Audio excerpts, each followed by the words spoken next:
The agricultural drone is used to spray pesticide, liquid fertilizer, and herbicide and is equipped with a tank that has 10-liter capacity. The field capacity of drone-assisted spraying is much higher than that of manual spraying, especially in difficult terrains, while also reducing the health risk of the farmers.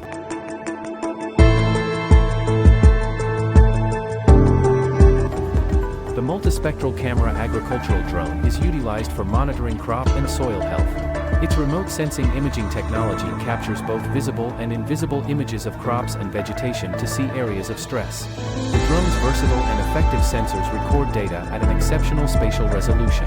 This makes the multispectral camera agricultural drone highly effective in managing crops, soil, fertilizing and irrigation while saving pesticide usage, time and cost.